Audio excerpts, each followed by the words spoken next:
So my talk today is a question. And the question is, how does it get any better than this? Now here's the thing though. Even though it's a question, how does it get much better than this? How does it get any better than this? Even though that's a question, I'd like to suggest it's not a question, that it's a statement, and a very strong one. And sort of like when you say, isn't it a beautiful day? Are you really asking for people's confirmation that it's a beautiful day? No, you're saying, isn't it a beautiful day? And you're acknowledging it. So same thing here. How can it get any better than this? It's an acknowledgement that it's amazing right now. How could it get even better? And yet, we keep ourselves open to where it could get better. So the question becomes, is that where you are in the midst of this whole thing? In this pandemic, this year of isolation, all the things that have happened in our lives? Are you at that point where you can say, how can it get much better than this? Now, it probably sounds ridiculous for me to say that in this particular moment in time. But philosophically speaking, energetically speaking, and scientifically speaking in terms of metaphysics, to be clear, it's the truth.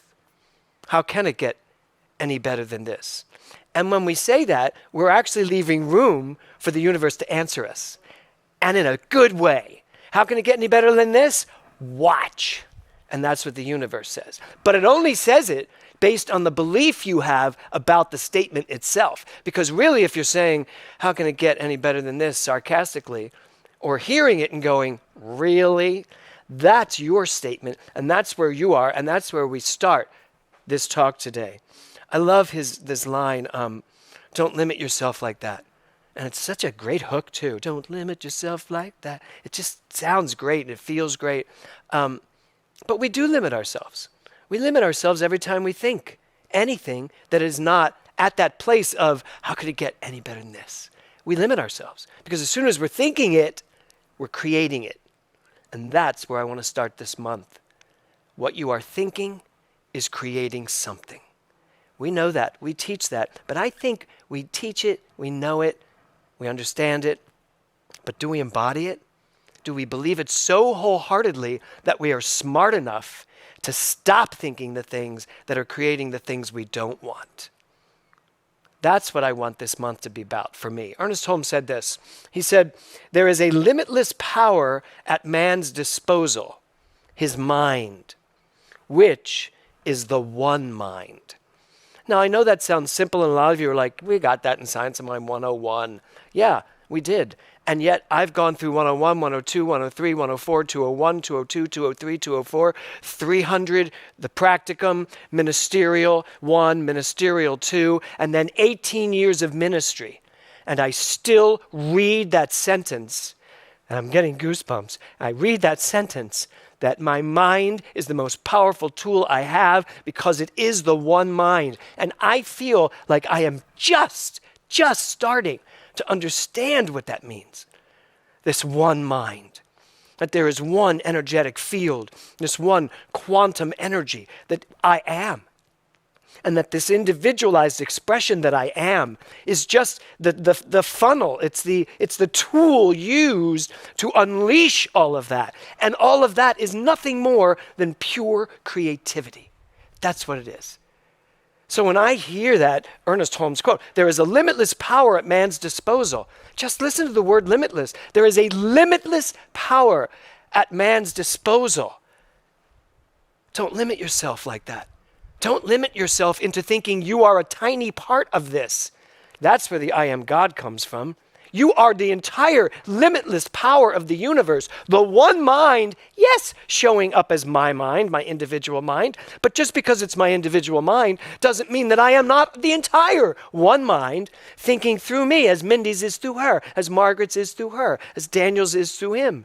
And yet, when we back it up, drop down that tunnel, we back it up into the allness. And the problem can be that sometimes we don't live from the allness. We live from this myopic little place where we see the world and all of its problems. And then when we say, how could it get much better than this? We don't mean it. We actually don't even say it. I'm glad that you actually said it in your song. So the theme for this month is creativity. And by the way, there is, in the Science of Mind book, it says 147 times the word creativity or creative factor. So my talk today, how does it get any better than this? My whole point today is this understanding of creativity. There's, Ernest Holmes calls it the creative factor in the book. The creative factor. There is an aspect of you, frankly, to take it from 1927 to today, there's not just the creative factor, and there's not just an aspect of you. It's the allness of you. It's what you are. You're nothing else. You are nothing more than creative energy. That's it. There really is nothing else for you to be other than creative. Because if you're going to tell me, well, no, I can also be, I can be, dynamic, or I can be sad. Those are attributes. Those are personality traits. But it's all part of you using your creative essence, the truth of who you are, to create those things. So there is nothing else for you to be. So when he says the creative factor, I think we've grown past that.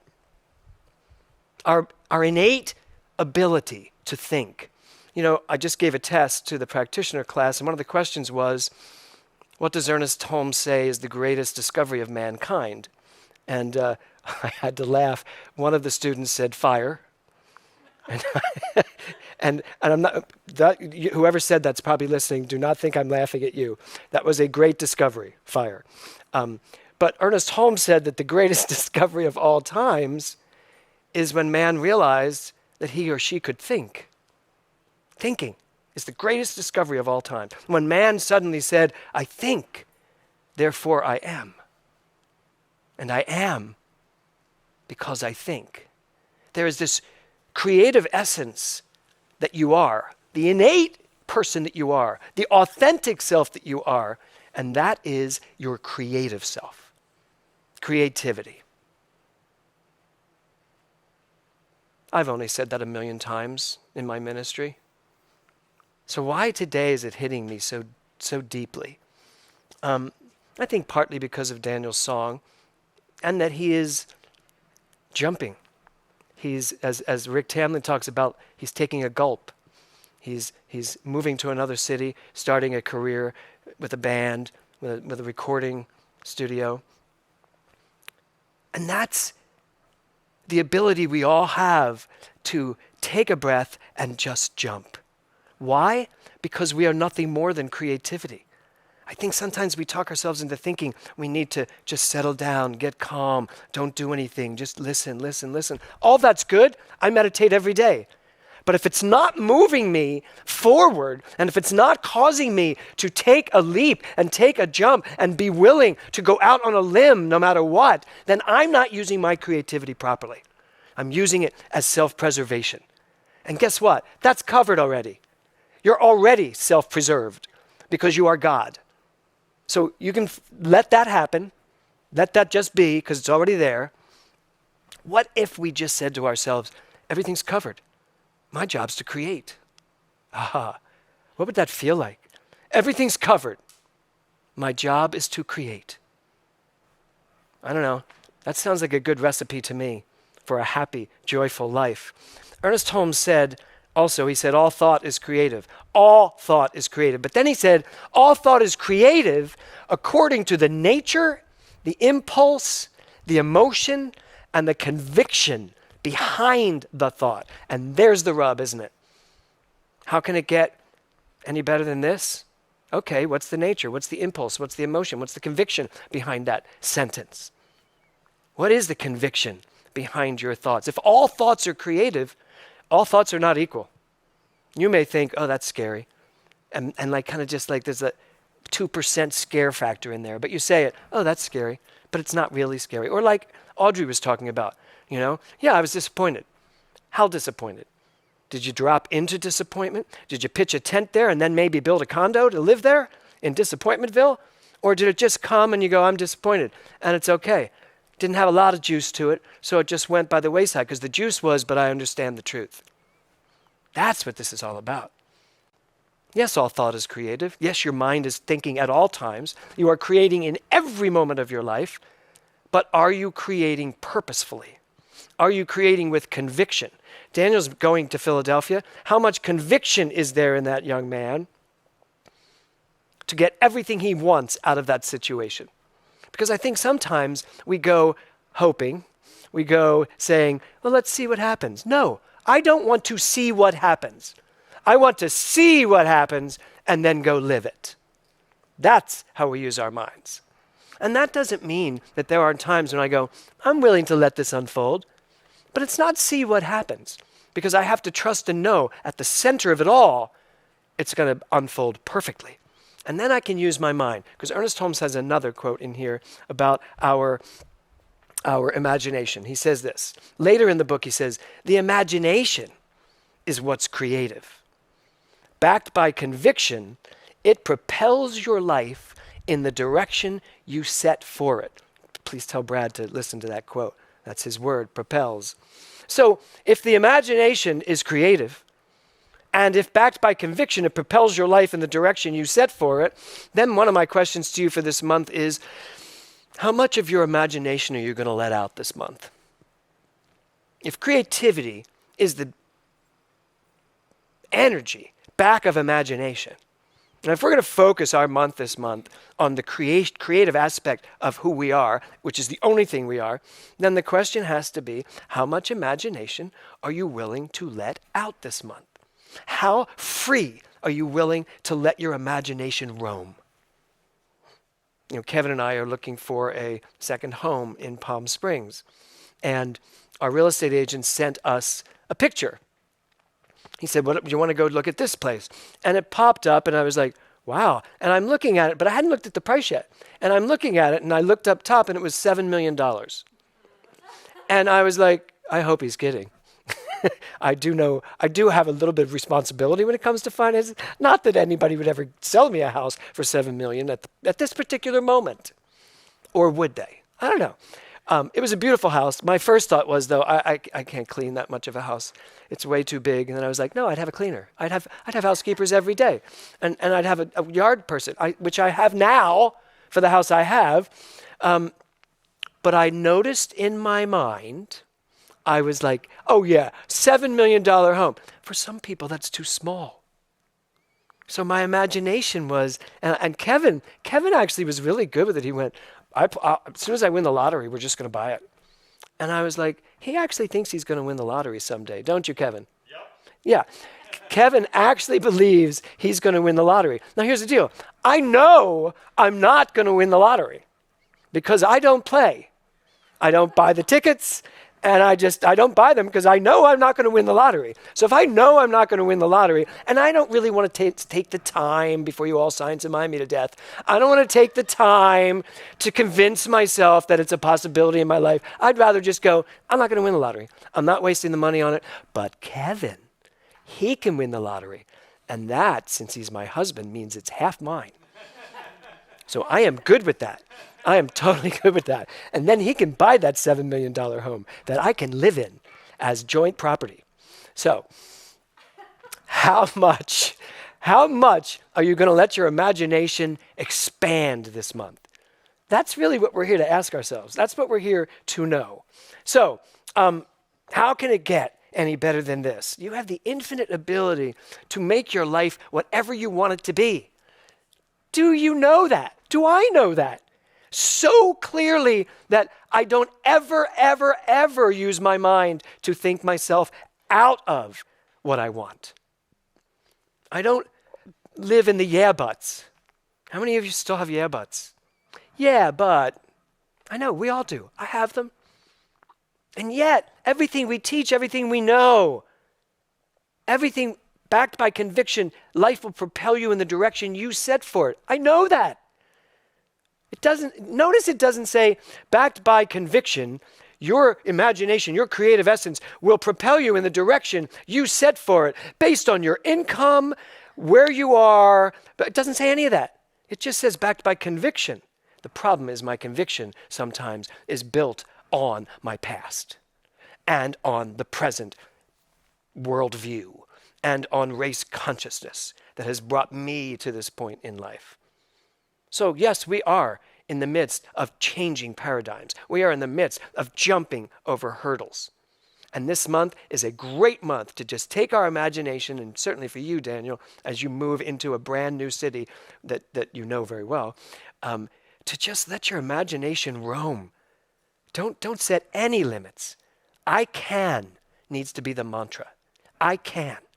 And whatever you choose that to be, whether it be a $50 million movie or an amazing house in Palm Springs, or whatever it is, or a song that goes global because it touches so many people's souls, whatever it is, that's where our imaginations need to go. That's where our creativity needs to go. So this month, so Boardwalk and Park Place.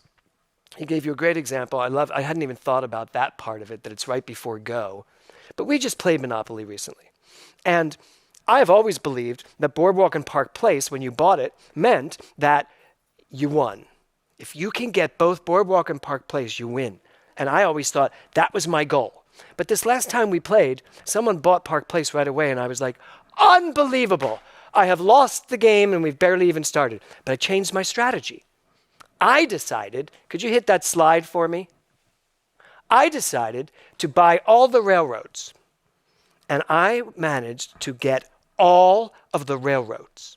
And the guy who owned Boardwalk and Park Place, occasionally someone landed on them, and it cost him money. But you know how many railroads there are? Every time someone landed on a railroad, I got $200. Needless to say, I won the game, because I owned all the railroads. So for me, it wasn't about Boardwalk and Park Place, although I love your analogy of it, but it was about the R's. The R's, the RR, the railroad. I wanted everything with an RR on it. Pennsylvania, and I picked Pennsylvania. Pennsylvania Railroad. I wanted all the RRs. So I decided today, for our month, to come up with the 3 R's that we're going to live throughout this month. Are you all good with that? And it's not railroads. So it's 3 R's. It's realize, recognize, revitalize. Now say that for me. Realize, recognize, revitalize. First, it's to realize that you are creative.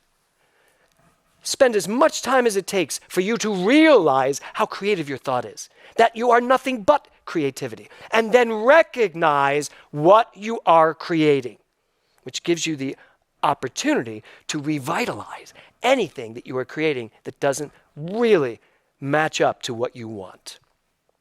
Realize the truth about yourself, recognize what you are doing with it, and then revitalize everything that you can in your life. I think we can get to the end of this month and have lives that are just suddenly, oh my God, I didn't even realize. How can it get much better than this? And actually mean it. Not just saying it or singing it, but actually meaning it. So, as we go through this month, realize, recognize, revitalize. 147 times in The Science of Mind, Ernest Holmes uses the word creative in one way or another. I know it's a big book, but that's still a lot for one word, 147 times. How many times can you use that word this month? I'd like to think it's 147 times 147 times another 147. This month is your month to really get this understanding that thought is creative, that you are nothing more than the creativity of life and nothing less than the creativity of life. It's time for us to realize it, recognize what we're doing with it, and then revitalize everything that we decide to propel into our future. 3 final words: have at it. Namaste.